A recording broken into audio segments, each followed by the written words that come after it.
Hello, everyone, and welcome to the Recruiter Hangouts. Today on our episode, we have a really excellent guest. His name is Pasquale Scopoletti, and he is a coach and advisor to the recruiting industry, has been since 1993, author of The Switch, and he can be found on his website.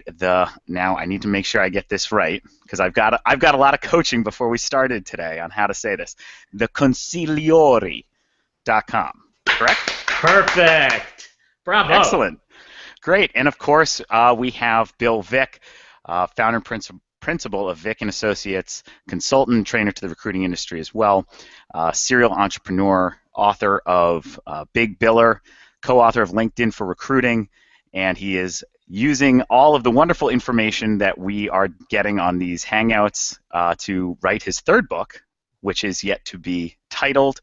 And I want to thank Bill again for working with us here at Viral Marketing to bring these Hangouts to the industry so that we can try and inform everyone with the best information in the recruiting space. So thank you and for joining us again, Bill.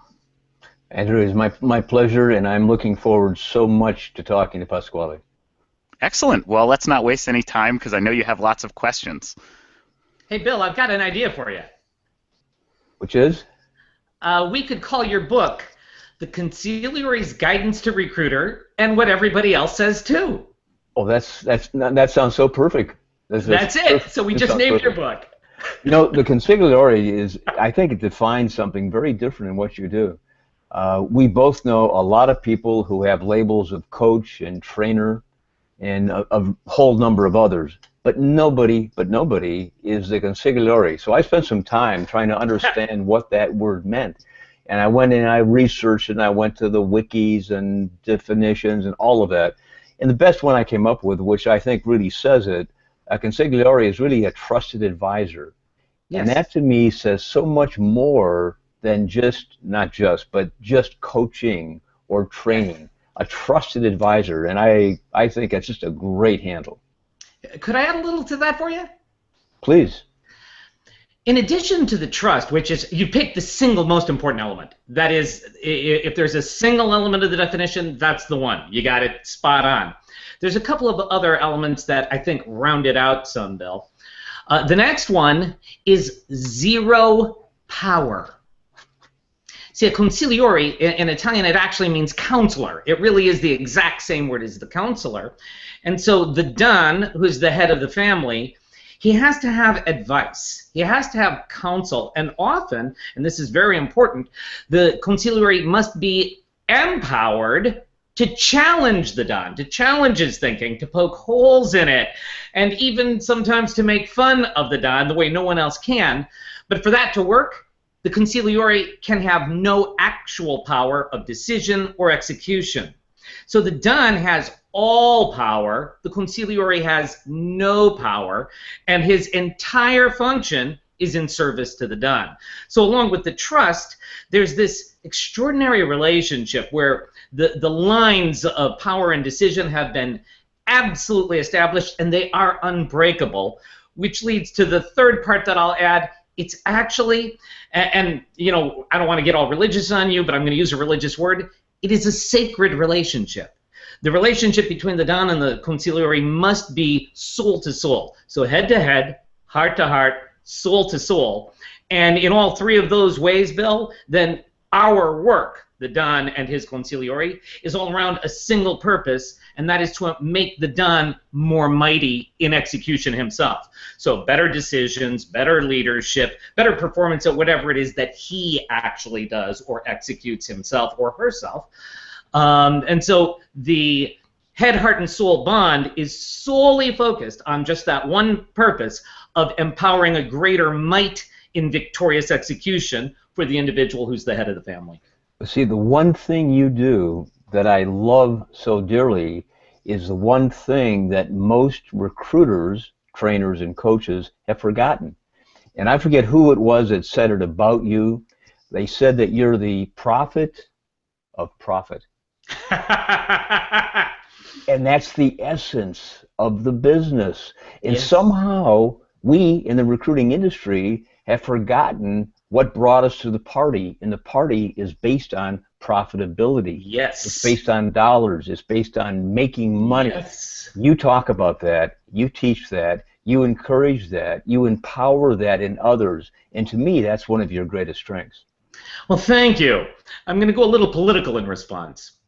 I believe that we can identify where the weaknesses in our industry and place it. I'm even a little hesitant to tell you this, but it's the franchisor relationship that is the source of the problem, because we place all of our competition, of course MRI is that franchisor, the others follow the MRI model to one degree or another, and I have great respect for all of them. I have no disrespect intended here to any of the franchisors, least of all MRI, which is the world where I have the most experience. But the franchisor manages to the top line all of the competitions, all of the, when you're $1 million biller, all of that work is to the top line, to the revenue, and there's almost no focus brought all the way down to the bottom line. And what I've felt over these decades, Bill, as I've analyzed the financial straw industry, is that we've really lost sight of exactly what you just said. We've lost sight of the fact that the individual owner of a franchise is a business person first and a recruiter second. But that's even true, maybe even more so, at the account executive level, at the level of all the performers. If you can pick up the telephone and make a cold call, you are essentially in business for yourself. And learning how to manage your performance so that it all comes down to your own bottom line, that's a very different mindset. There's all kinds of implications, but I'm going to go one step further with it. We don't realize, we forget that in all of our performance, our goal is not only to make money or even profitability, but to actually build wealth, actual wealth. So what that means is whatever our outgo is as a person in our families and the way we live our actual lives has to be responsibly managed so that our income not only exceeds our outgo, but leaves a comfortable amount beyond that that we can build on, so we're actually a profitable business entity. I don't care if you're a rookie account executive or if you've owned your recruiting operation for 25 years. These principles absolutely apply, and you're spot on, Bill. We really don't have sight of that in our industry the way I hope we soon will. Well, if you look at our business in taking and following your model you discussed about franchisor, franchisee, that relationship, and kind of break down for me your view. If you make that a piece of pie and cut the pie into slices, perhaps one slice is operations, one slice might be management, another slice might be recruitment, another might be sourcing. How would you distribute the pieces of pie that make up the typical recruiting business? And let's assume it's not a business of a solo practitioner, but it's a small office. What does that small office look like to you? Well, first of all, I adore the commitment, the budget, the investment at every level, not just monetary, but at every level that the franchisors have always made into training. And I adore their tactical focus. So what do you do after you say hello? We could do a better job at all of our tactics, but who is finding the information? How is that information getting turned into a phone number? How is that phone number getting turned into a phone call? All of these tactics, I think that the franchisor should invest even more than they have, but they've always been fabulous about this. Again, with my experience being mostly in the MRI world, their tactical orientation from the structure, the infrastructure of the business, and again, what do you say after you say hello? So how do you do a recruiting call? How do you do a marketing call? When should you be doing them? How many of them should you be doing them? This training has made literally, Bill, as you know, millions upon millions of dollars for those who executed what they called, and rightly so, the system. That system is a wonderful thing in its own right. Now, you asked me about a pie chart. I want to call that between 7%, which is a roughly average royalty fee, and maybe 15 or 20% of the business itself. And let me back that up for you. No matter how good the system is, it could be the most perfect and flawless system in the world. And believe me, I could attack the system. That'd be a lot of fun, but that's another conversation. The system is powerful, and it is a good thing so that people following it are doing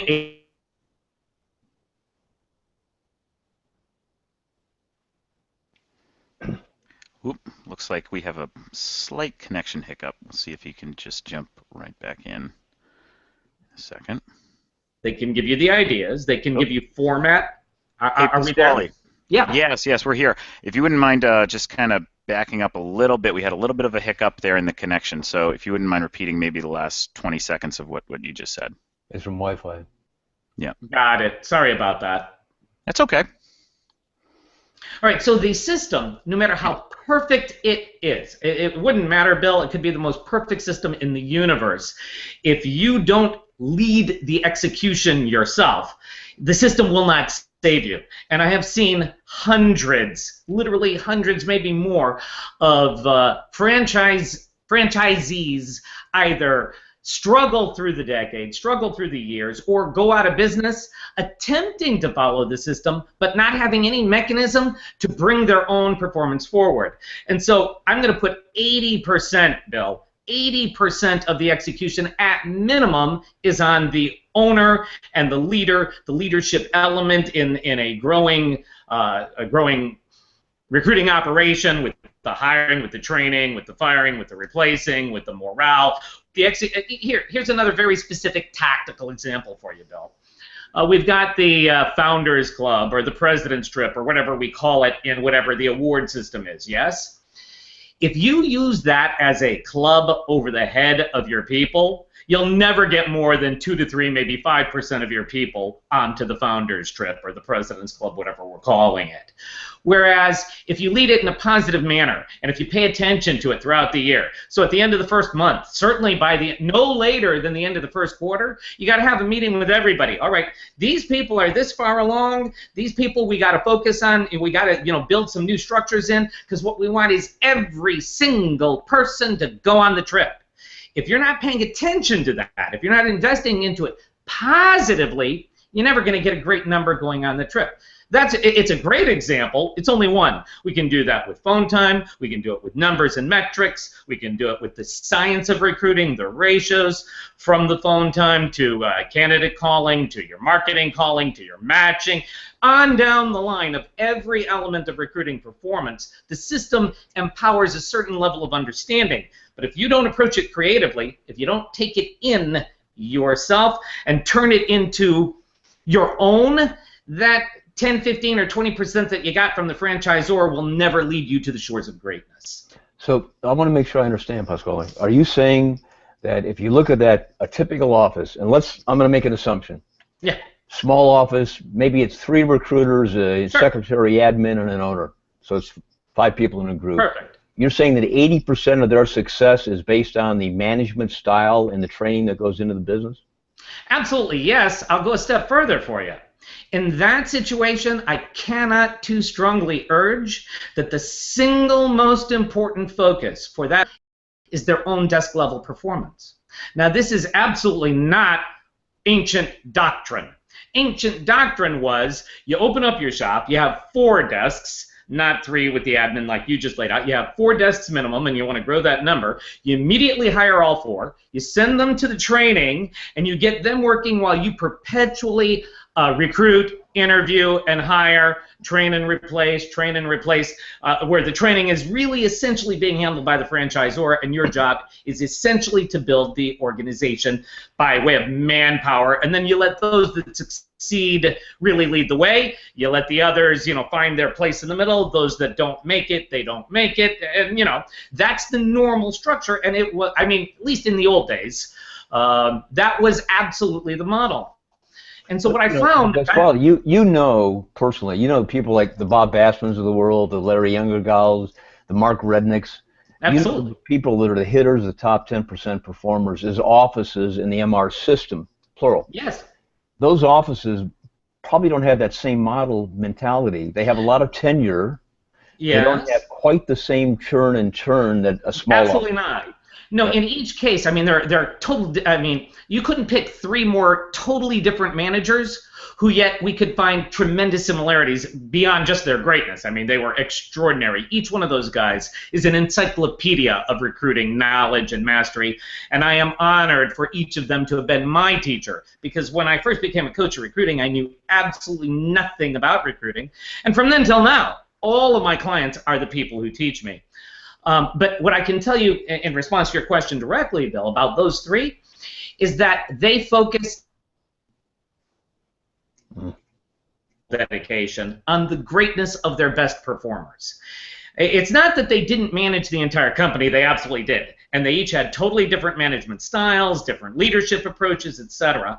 And you could look at each company, and if you knew the company, you could see the owner everywhere in the performance of everybody. I look at the company as a blank canvas that the owner paints his soul upon.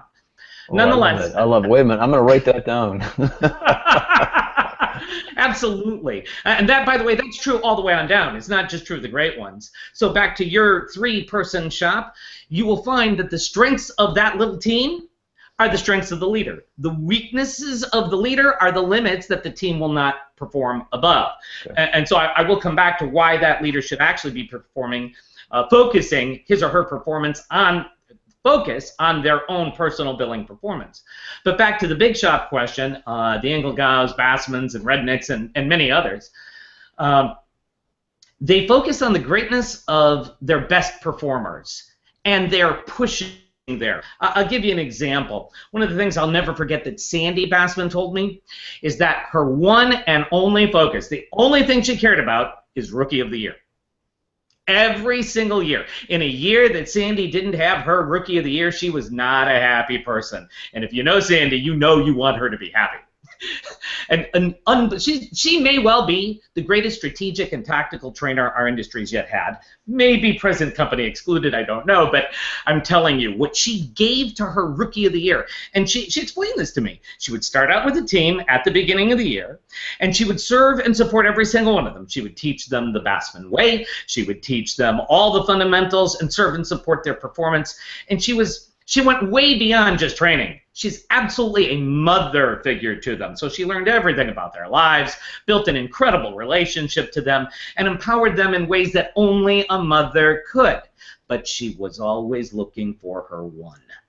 And that one was the person who's supposed to be the Rookie of the Year. I don't remember the numbers, but I'm pretty sure that in MRI history she still has that record. I was her National Rookie of the Year in 1985. There you go. So you're one of her great ones. And that was before I knew them. So at any rate, that year after year after year of either having the Rookie of the Year or having somebody competing up there in the top 2 or 3, and certainly never less than number 5 in the entire network, the Rookie of the Year, that laid down a foundation of greatness, the likes of which it's almost impossible to comprehend. Year after year, you're bringing in the talent, you're building the knowledge, you're empowering them not just tactically but also strategically.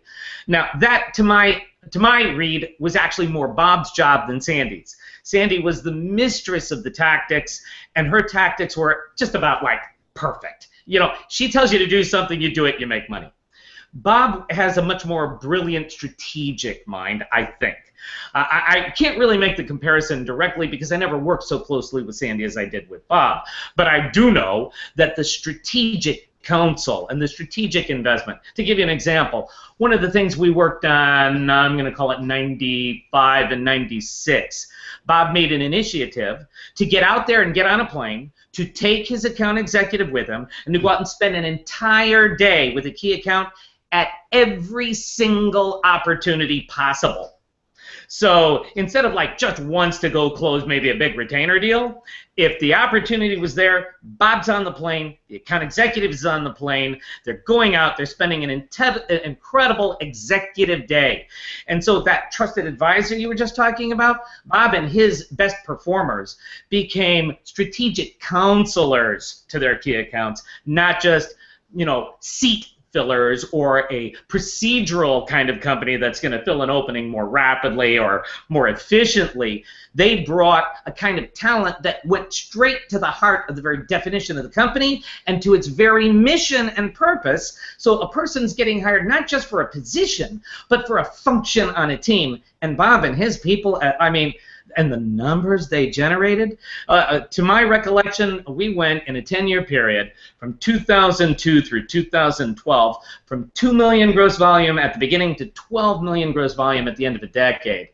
I don't believe there's ever been quite that. Well, no, that's not true. Since then, we've had some people that are now like up in the 20 millions and whatnot, so they have to have repeated that. I wasn't involved with those people. But in this case, that passion for the leadership from the owner to the performer, yes, but the greatness of the performer. So that what we look at, if you take a look, Bill, at, say, the military, like special operations, Rangers, Navy SEALs, what kind of process do they go through to get those who survive at the end and become a member of the elite team? The same for any football team, any professional sports team, any form of truly competitive athletics, be it from the collegiate level all the way on up. That's the kind of mindset that Mark Rednick, Bob Bassman, and Larry Engelgau brought to their work every day of the world. They were in a different plane, very literally, than the vast majority of those that I've ever been able to serve. But they were. I'd say, Pasquale, if you think about the three of them, and my father told me this a long time ago. He said there's a one-word difference between work and play. And the word is attitude. They play hard. And they play all the time. There's no definition between work and play. It's all the same thing. And they go off and they play every day, and all of them, and there's a lot of other people like this. Absolutely. Made a lot of money. And I think it's one of the secrets, perhaps, of good recruiting is a lifestyle for many. What's your opinion? Do you think good recruiting, is a lifestyle? Well, I told you I wasn't going to get all religious on you, and now I'm going to break my word. I think it's beyond a lifestyle. I think if not a religion, and I'm technically not a religious man, although I talk about religion more than any other non-religious guy you'll ever meet, so I don't really know. At any rate, if not a religion, then a living philosophy at least. But maybe a better word than either of those would be a spiritual calling. I believe that recruiting, I've stated this, I think it's at my LinkedIn profile, I've stated it elsewhere, I believe that recruiting is the single most important economic activity in the business world. I think that when you look at the transformation of our economy over the past 40, 50, 60 years, everybody gives pride of place to high tech and to big business innovation. I disagree. I believe that recruiting is the actual key source. Because what I believe we do, Bill, is I think we find underutilized capacity in the form of human talent and relocate that talent to a place where they are under-empowered by the ability of those that are present. So we're optimizing the relationship between human talent, human performance, and the kinds of problems and opportunities that are being solved and taken advantage of and fulfilled and realized in the business world. I believe that recruiting has empowered that over the past 40, 50, maybe 60 years, certainly 50 years, like no other aspect of the world's global economy. The other way I look at that, Bill, is human liquidity. We're kind of like the liquidity in the marketplace, the stock market or commodities, where you have to bring in speculators who put money into the market so that things can be bought. There's got to be this pool so that these contracts can trade back and forth. I believe that we perform exactly that same arbitrage and brokerage function for human talent. And so bring it all down now to something very, very small. You've got an individual on the phone. They're a candidate that for some reason you're interested in. There are three possible conditions.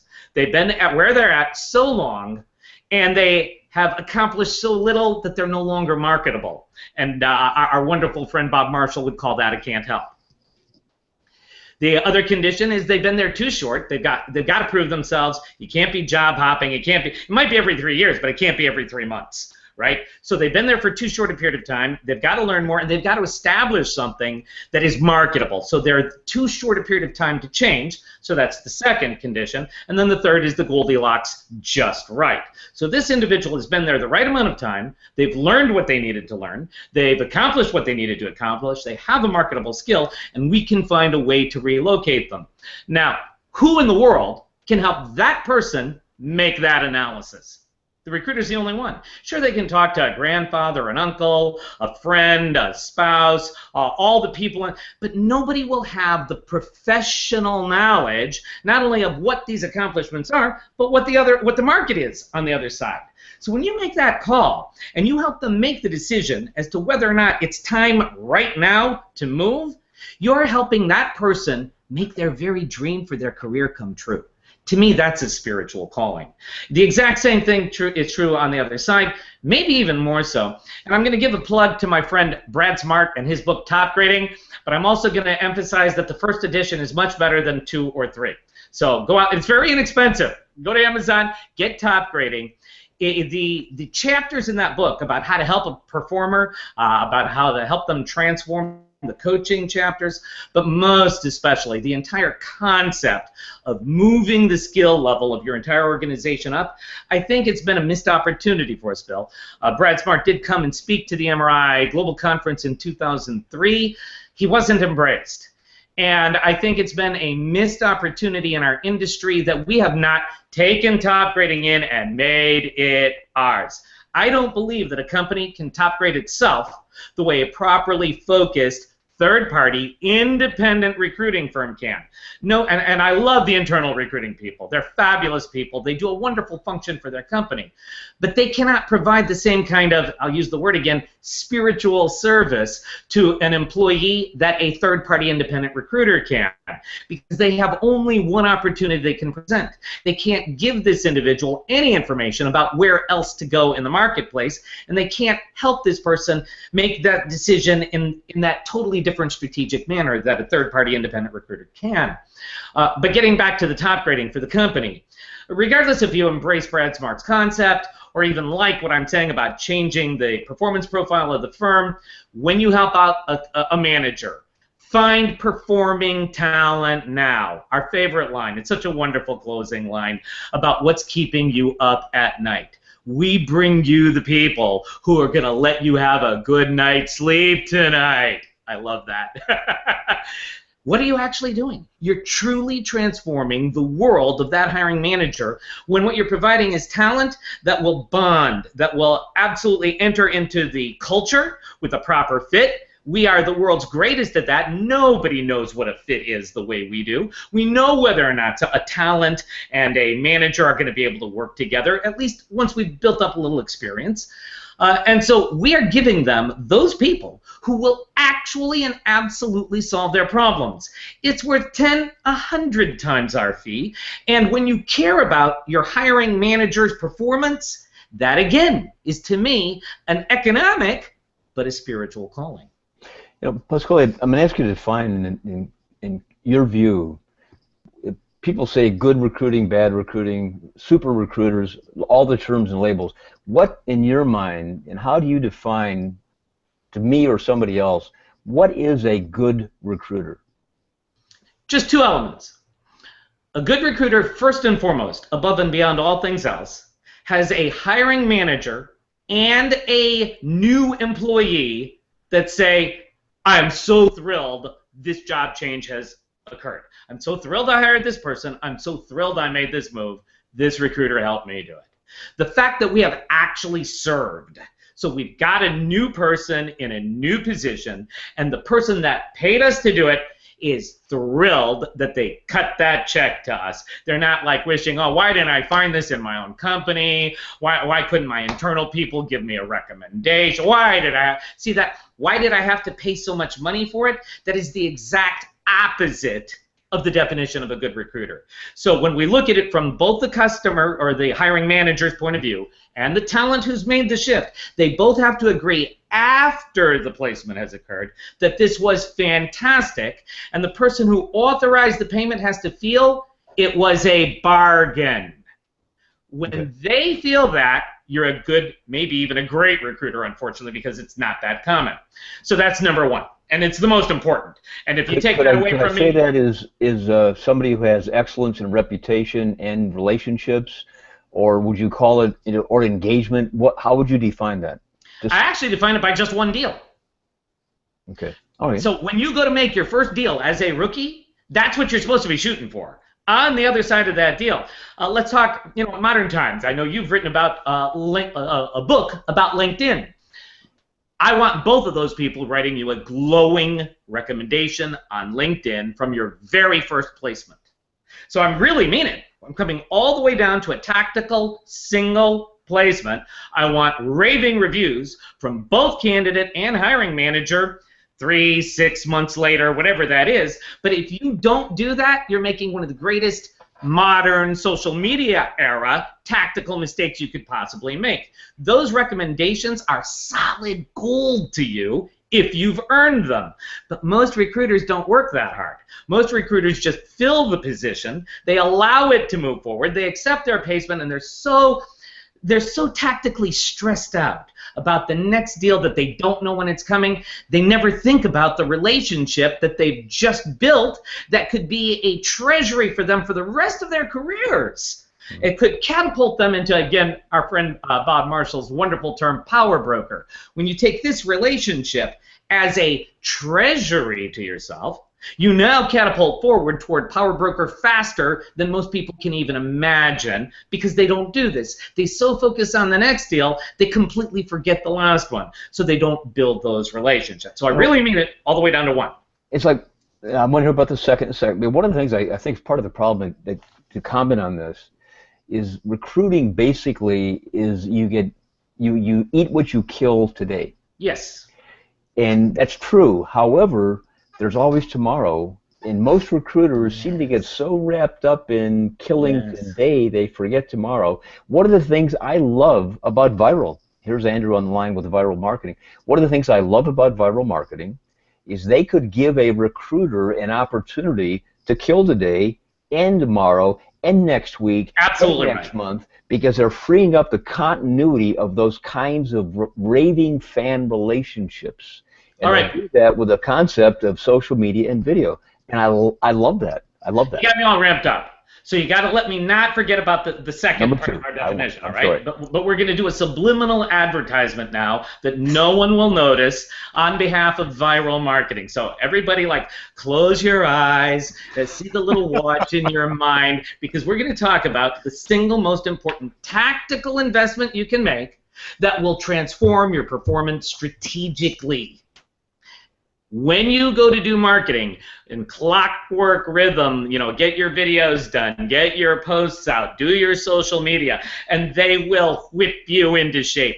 Their accountability is, I'm jealous of their accountability. I'm known for accountability, but I'm nothing like them. Oh my goodness, they inspire me. Someday maybe I'll be more like them. Their accountability for marketing, think about that, Bill. Think about a recruiter, and sure, we can talk about the company. We can talk about, you own a recruiting franchise, or you've opened up your own shop, you got 5, 10 people, you think, I got to invest in marketing, you hire viral, absolutely fabulous. That's not what I'm so excited about. I'm excited about that recruiter who wants to climb to the absolute top of the industry, who would be willing to pay for viral marketing services for his or her own desk exclusively. Why? Because we all really do know. All recruiters know this. Scratch us, get us to tell the truth. We should be doing marketing. We even call our sales calls marketing, as if they were marketing. They're not. They're sales calls. Why we call them marketing, I've never understood. It's always cracked me up. Well, it's kind of interesting to me when you kind of sit back and you look at the good recruiters, and I'm going to use that term for the moment. Sure. I'll come back later and we'll talk about the definition. Yes. But I've had the opportunity now to interview dozens and dozens of big billers. Sure. I define a big biller as somebody who's billing between $500,000 and $1 million plus a year. To me, that's a big biller. I've interviewed perhaps 2 dozen, 3 dozen of those. Mm-hmm. As I do, the 2 things that come crystal clear that they all do, is first and foremost is they stay on the phone. Yes. Secondly is they build relationships. Yes. And that's how they do billings. However, they have missed in that window. If you stay on the phone and build relationships, you don't do marketing. You don't build for tomorrow's business. You kill for today's meal. Absolutely. And that's what I love what these guys are doing. I'm not trying to give a plug here to Viral, even though I got my co-host here. But it's just subliminal. Nobody's noticing. Well, I do appreciate it, guys, because what you are saying is exactly what our specialty is, and the accountability factor is really what we hear from our current clients is the most valuable thing is working And with the real time people. factor, Andrew, Yeah. you're freeing time of people who are too busy to do Mhm. those things they have Yes, to do for tomorrow. See, Yep. that's the essence of what you do that's so brilliant in my mind for absolutely. recruiting. For recruiting. Absolutely, like nothing I've ever seen. I actually have the hope that when virally spreads its beautiful tentacles through our industry, not just at the business level, but to me, far more importantly, and I got to come back to that part in a second, Bill, at the level of the individual desk. An individual desk must be differentiated. It must have its message disseminated. It must be marketed honestly, and I think we should stop calling our telephone calls marketing calls and call them sales calls. I've been preaching that since '93. I think maybe viral will help me get this message across. At any rate, All right, second thing on the no, definition. no, not yet. Okay. Marketing, Bill, marketing. You start to do it from a purely tactical point of view. I got a little question. A hiring manager wants to know about such and so. This is what we did last week, and it really worked out. We had a these little tiny, and Andrew could walk us through the structure of these small marketing messages, and they need to be short, 2 to 3 minutes, video, got to be regular clockwork. There's all kinds of other stuff we're going to do. Got these introductory videos, etc., right? You do all of that, and you're just obeying your, what is it, Andrew? Is it an account manager? Who's the person you're obeying from Viral, Andrew? It's your marketing specialist. You're working with Tanya, if I'm not mistaken, right? Yes. Yeah. She's a goddess of Yes, she's the best. She is. Yes. And so, believe me, I am in awe of Tanya, and the last thing in the world I want is Tanya to not be happy with Nico and me. That is our hell image in our mind. Because we live by her accountability. We're really bad at it so far, but don't let anyone know that. We'll get there, though. We'll get there. Nobody's good at it. That's why we have a job, is to make sure you hold you accountable. But the pieces that you're talking about, and this is just marketing information that we run our company on, and I think is something that you were getting to, is always making sure that while we have a strategy to stay in touch and build relationships and try and present our clients as the trusted advisor, which is our goal all the time. So Tanya, you do that through adding value and making sure that those small pieces of information that you're staying in touch with are always adding value, educating your market, and educating the people that you're sending these messages to. So I don't think of Tanya as my account manager. I think of her as our accountability goddess. But what is the technical term account manager? Is that what she is? The technical term is client manager right now. Client manager. They may get a switch.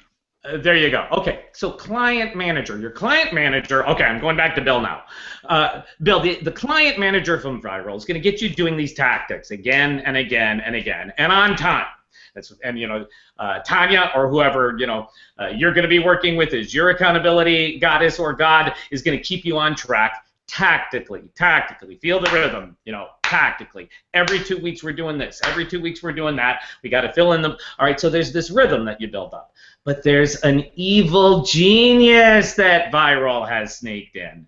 And that is, the more of these little tactical investments you make, the more you have to say, so what is it that I sell? So what is it that adds value? So what is it that somebody's going to catch somebody's attention out of the entire world of the internet, out of the entire world of television and family? How do I get their attention? These questions will force the individual recruiter, Bill, to start discovering actual strategy. Let's just take one look at that for a second. Who are the people I want to talk to, and what do I want them to do? So who are they? What do I want them to do? These are actually, no matter how tactical they appear, fundamentally strategic questions. And it wraps all the way back around, Bill, and we'll come back to that number 2 definition of a good recruiter in just a second. But it wraps all the way back around to what the recruiter, him or herself, does. You can't get somebody else's attention like this is going to help them if you don't know how you help them. And so what Andrew and his team at Viral will make any individual recruiter that's willing to pony up and make and it's not the money. The money's cheap. It's almost nothing. It's the accountability commitment. If the recruiter will make the accountability commitment to hire Viral and they start getting involved, they're going to be learning now in a different manner. Because what you do, just like what you're talking about, we eat what we kill, Bill. You know, what you show up, you make your calls. If you're good at it, you make money, but you're always worried about the next deal. You do all that, that's fine. You know what you do, but you don't know how to express it. You just know how to do it. Archimedes platform, like a lever, you know, you're going to think in a different way.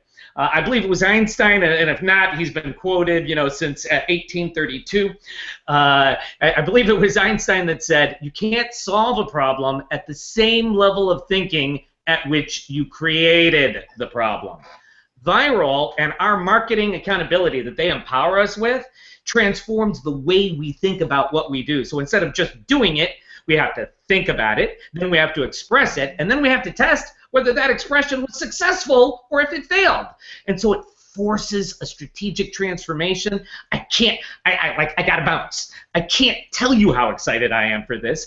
I have been trying to get strategic thinking through my clients' resistant heads since 1993. And so when I met Viral, I'm going, leverage. Maybe we can get this now. So, do you want to comment on that, Bill, before I go to number 2, or do you just want me to keep rolling? I want to keep rolling. I think you're absolutely right, by the way. No, I got to ask. Why am I right? Why do you think that? Because you're saying what I just said. Okay, great answer. You're good. You're good. No argument there. Number 2. I have a beloved number. To me, this number is a sacred and a holy number. It's a beautiful number. I love this number with all my heart, and that number is 24. 24. My sacred number. It's what I believe in. It is my recruiting religion.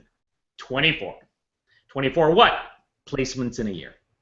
That's a placement every other week. 2 per month.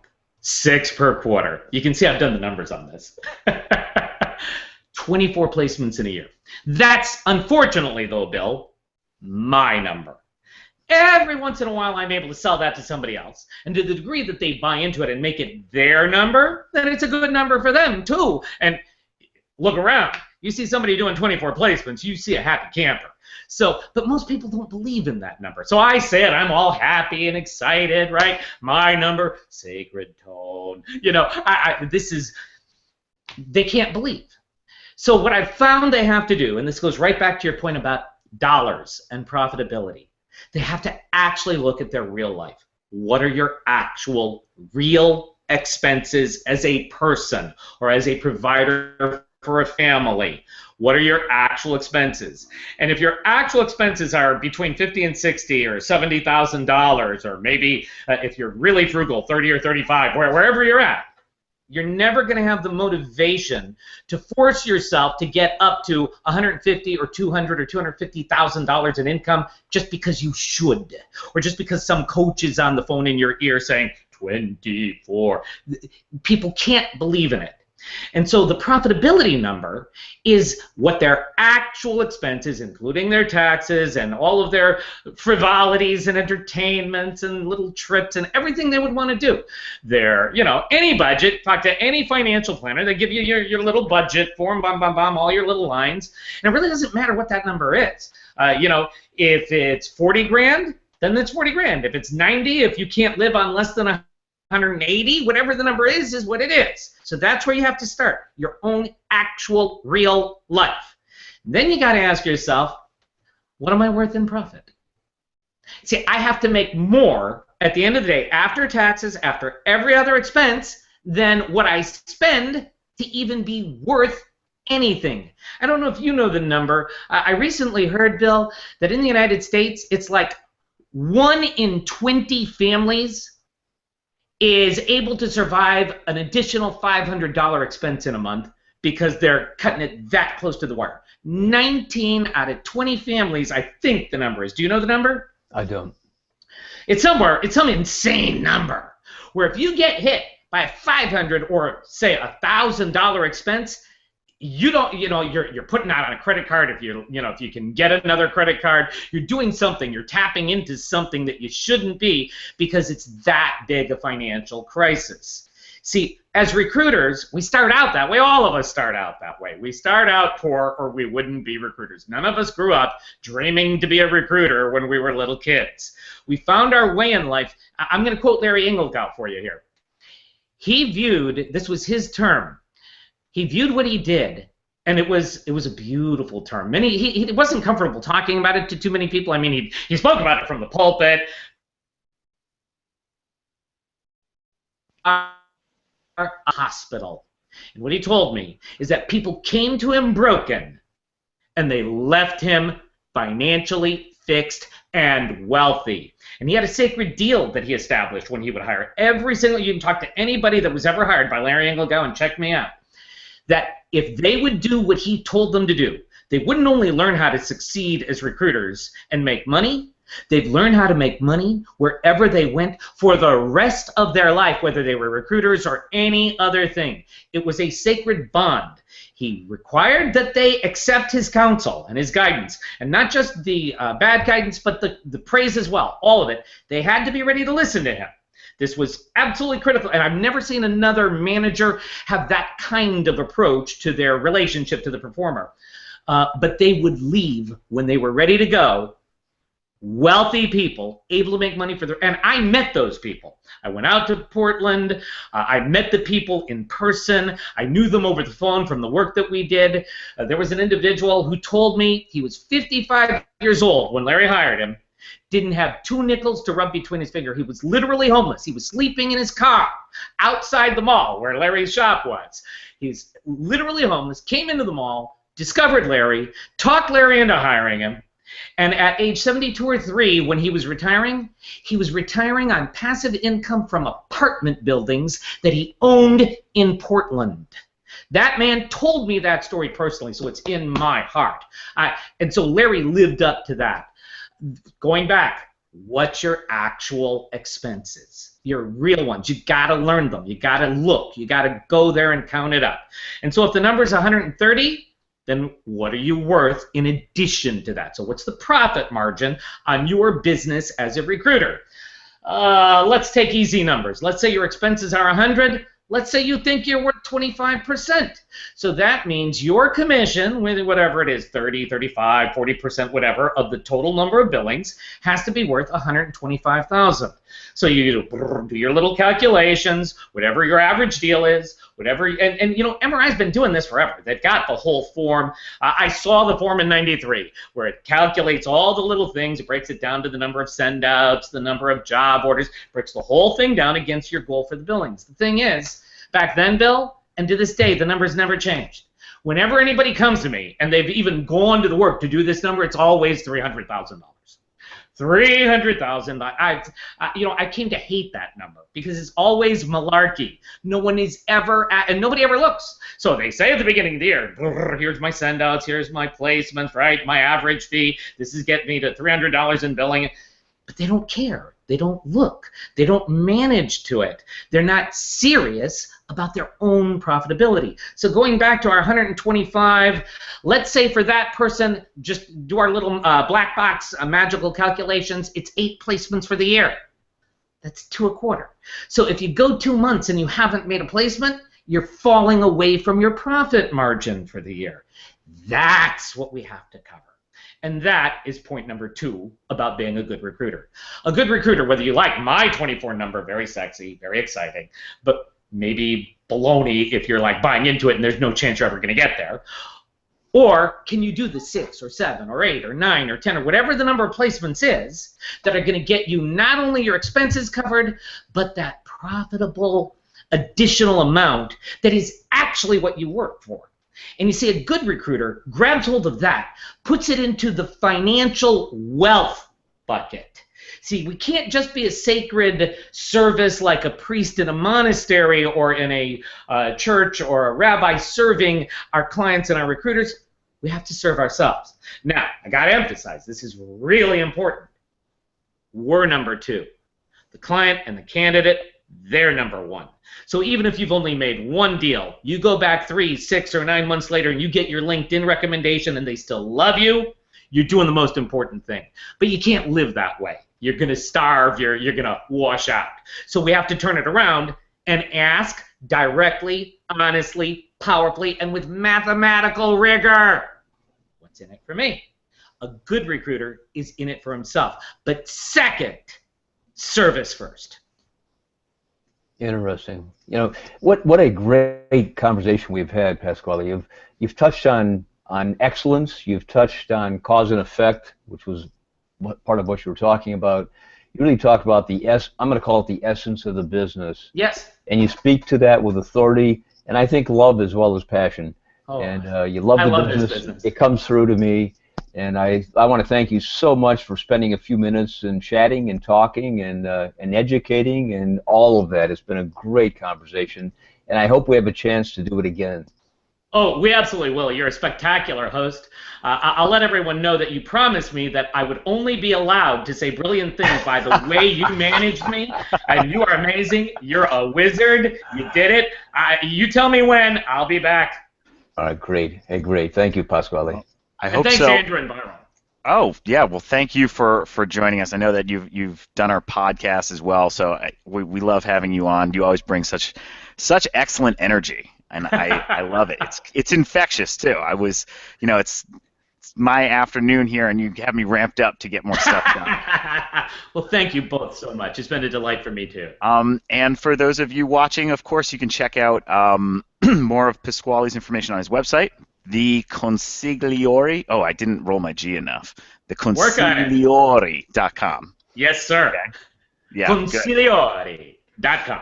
Yes, they said I have to say it with my hand. Get the thought. Because if not, I just learned, I forget who took me there. There's a Russian website that doesn't have the in front. Oh, okay. So THE Consigliori.com, and you'll have some marketing wizards put a little link. Absolutely. Okay. Absolutely. And thanks again, Bill, for hosting. You always know how to get right down to it, and I appreciate it. So we'll see you next time on our next Recruiter Hangout. Until then, I'm Andrew Alex with Viral Marketing. Thank you very much. Goodbye now. Bye-bye. Thanks, guys.